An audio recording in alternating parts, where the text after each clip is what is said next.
तो hello everyone, स्वागत है आप सभी का हमारे इस यूट्यूब चैनल पर। तो कैसे हैं दोस्त, उम्मीदें अच्छे होंगे। तो कल यानी कि 5 फरवरी को जो इंग्लिश का एग्जाम होने वाला है, तो उसके लिए हमने मोस्ट वीवीआई समरी लेकर आ गए हैं।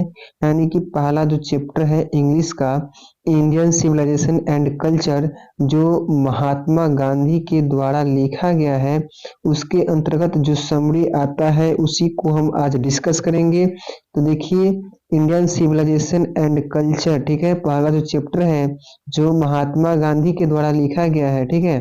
तो उसका समरी आपको बोर्ड एग्जाम में कैसे लिखना है। देखिए, Indian civilisation and culture is an easy that present the ideas of Mahatma Gandhi about the Indian civilization and culture.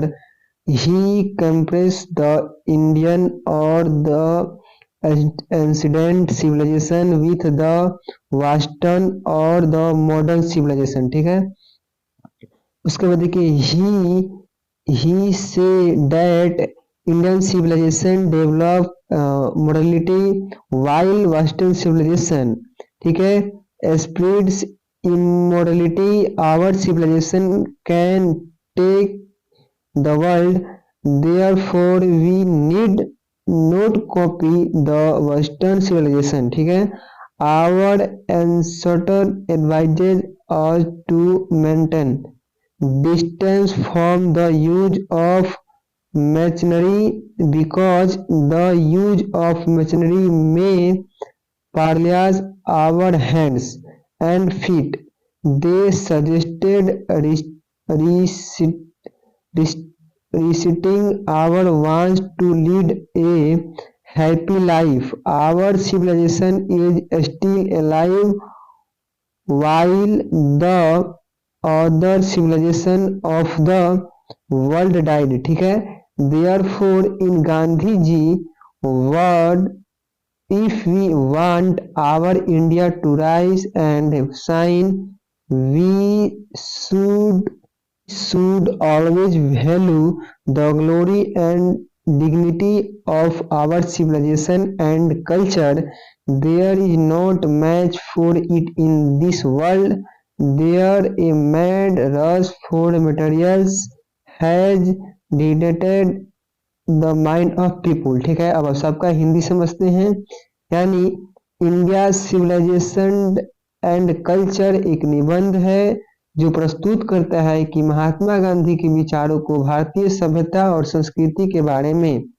वे भारतीय या प्राचीन सभ्यता की तुलना करते हैं और पश्चिम या आधुनिक सभ्यता से दो कहते हैं कि भारतीय सभ्यता नैतिकता को विकसित करती है, जबकि पश्चिमी सभ्यता अनैतिकता को फैलाती है। हमारी सभ्यता दुनिया को पढ़ा सकता है, इसलिए हम लोगों को पश्चिमी सभ्यता की नकल करने की आवश्यकता नहीं है। हमारे पूर्वजों ने हम लोगों को सुझाव दिया कि मशीनरी के इस्तेमाल से दूर रहने के लिए, क्योंकि मशीनरी का इस्तेमाल हम हाथों और पाँवों में लकवा ला सकता है। उन लोगों ने समझाया इच्छाओं पर प्रतिबंध खुश जीवन जीने के लिए। हमारी सभ्यता अभी भी जीवित है, जबकि दूसरी सभ्यता दुनिया को नष्ट हो गई, ठीक है, नष्ट करती है। इसलिए गांधी जी के शब्दों में, अगर हम अपने भारत को ऊंचाई पर चमकना देखना चाहते हैं तो हमें हमेशा अहमियत देना होगा। गौरव और सम्मान को हमारी सभ्यता और संस्कृति का इसका कोई जोर नहीं है। इस दुनिया में जहाँ एक पागल दौड़ भौतिकता के लिए लोगों के मस्ती को मृत कर देती है, ठीक है बाबू।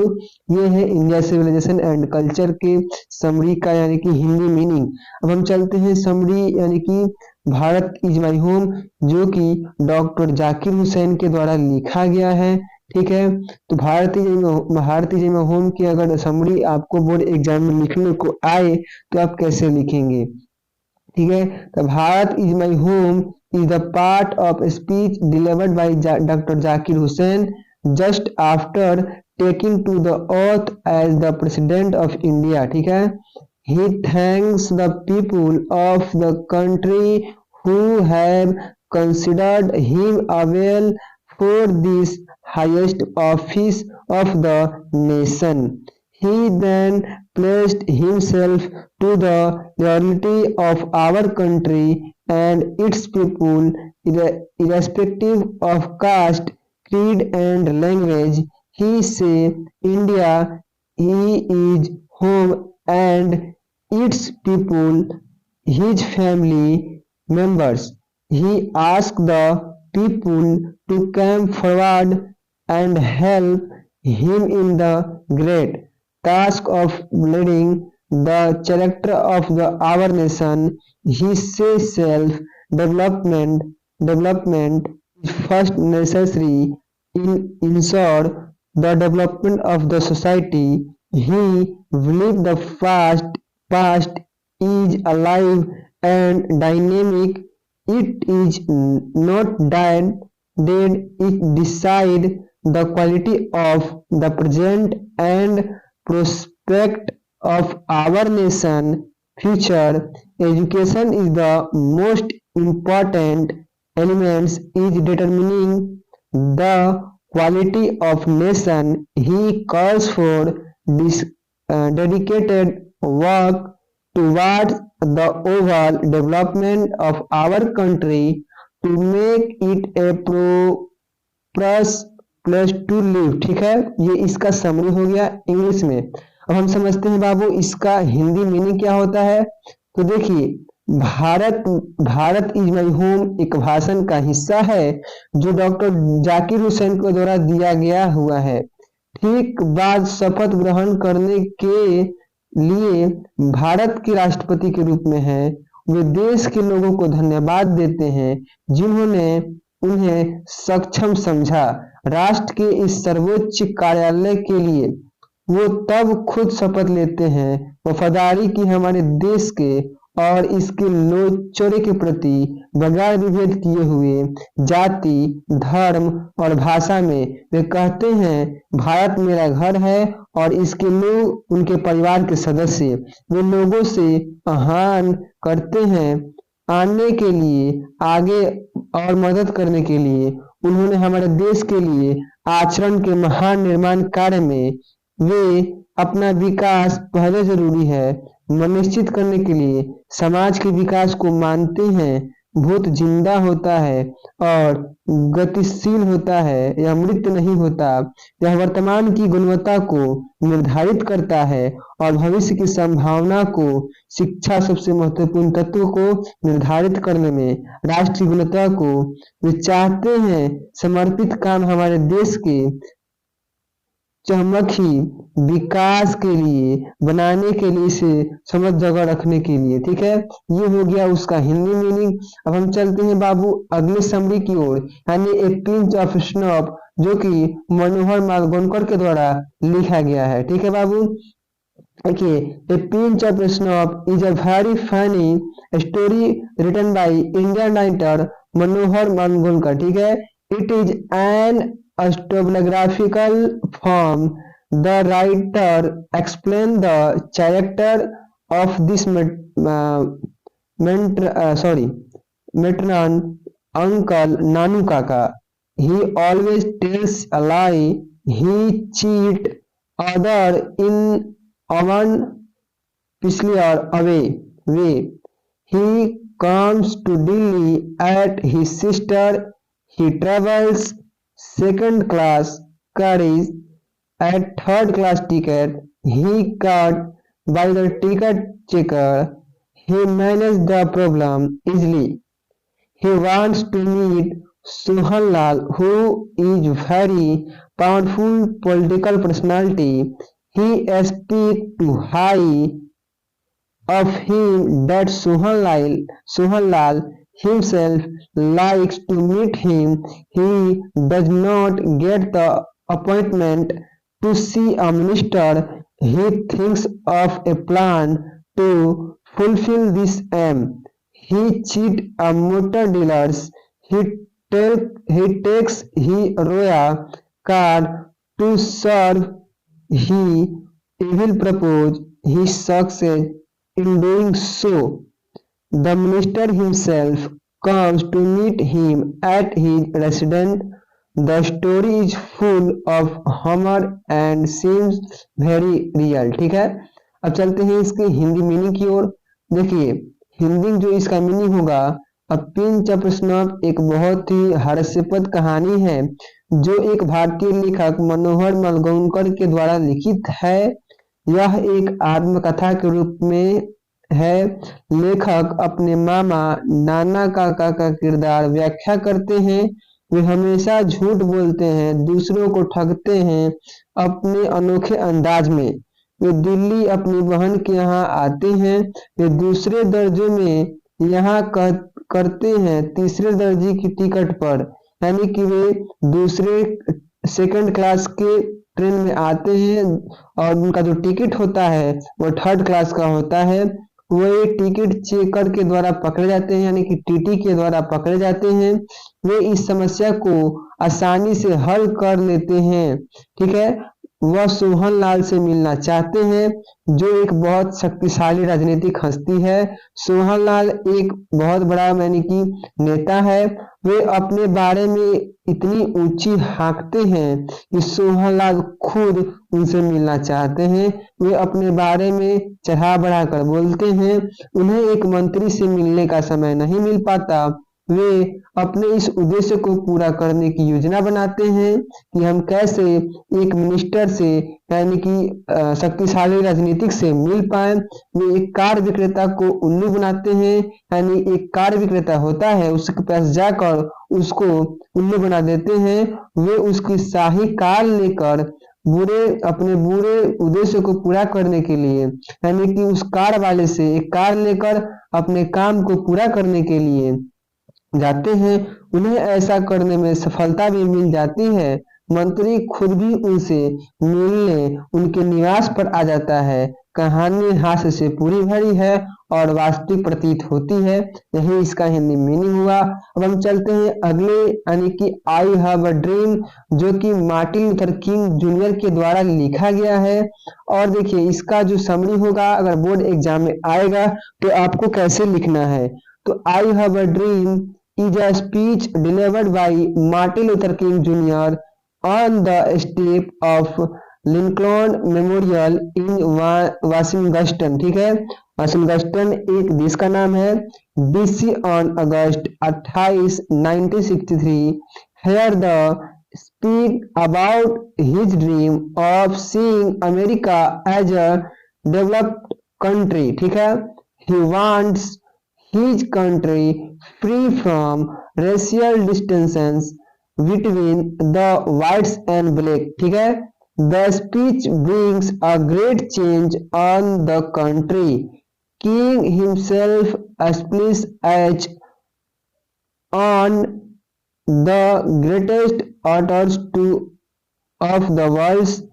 In his speech he requested his audience to maintain peace and conduct their movement which diligently. He reminds the authority his promise that were made 100 years ago. He presents the poor and bad condition of the Negro selves. They live in slums and ghettos. They are deprived of their rights to vote. They are cruelly treated by the police. They have lost hope of life. He demands that they must be now provided with their right in America. He to be a great nation. अब चलते हैं इसकी Hindi meaning की ओर। तो चलिए इसकी Hindi meaning की ओर चलते हैं।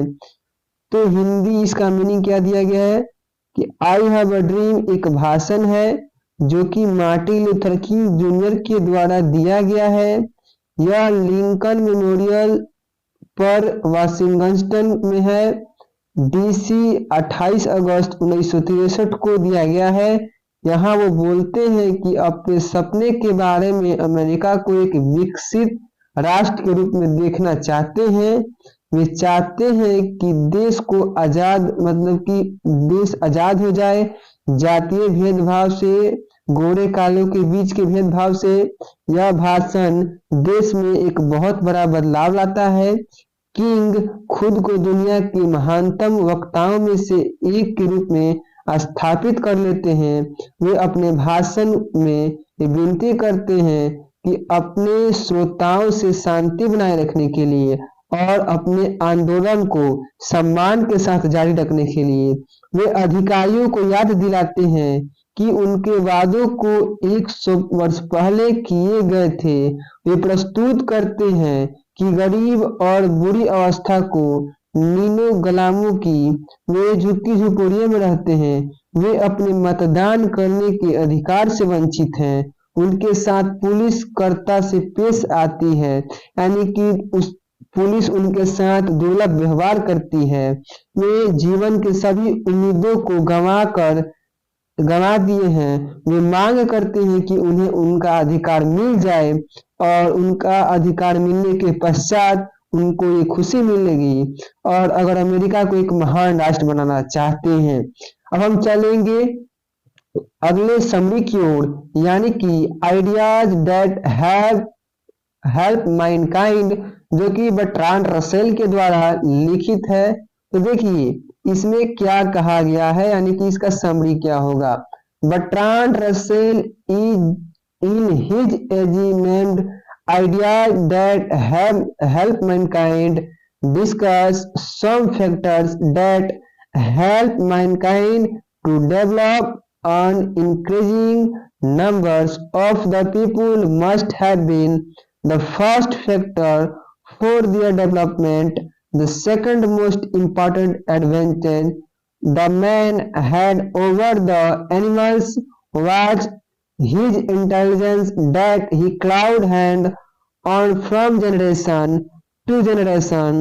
Man had some inborn skill and some more he acquired during his own life. This very quality of made him over a period of time very development and civilized from the form of other animals and became man thought and spliced himself different from other animals.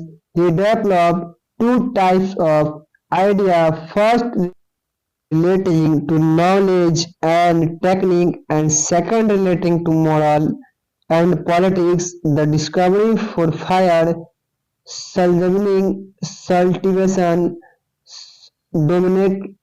domestication of animals and the art of writing were just the beginning in his becoming to master of the world. अब चलिए इसका Hindi meaning समझते हैं, ठीक है बाबू। यानी कि कहा गया है ideas that have help Mankind नामक निबंध में वर्णन करते हुए कुछ तत्वों की जो मानव के विकास में मदद किए हैं। बढ़ती हुई जनसंख्या लोगों की जरूर पहला कारण होगा। उनके विकास का दूसरा सबसे महत्वपूर्ण फायदा इंसान को दूसरे जानवरों की तुलना में था। उनकी बदनीयता वह जो सौंप दिया एक पीढ़ी से दूसरी पीढ़ी को।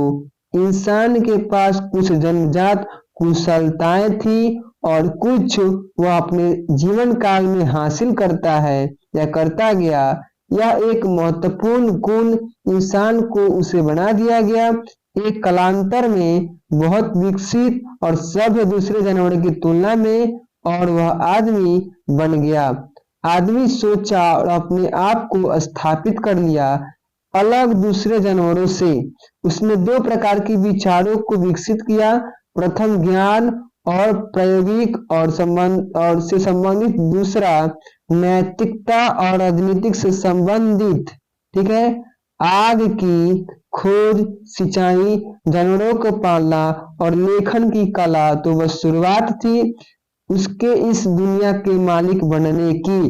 तो बाबू आज की क्लास में हमने 5 समरी जाने जो कि बोर्ड एग्जाम के लिए काफी महत्वपूर्ण साबित हो सकते हैं।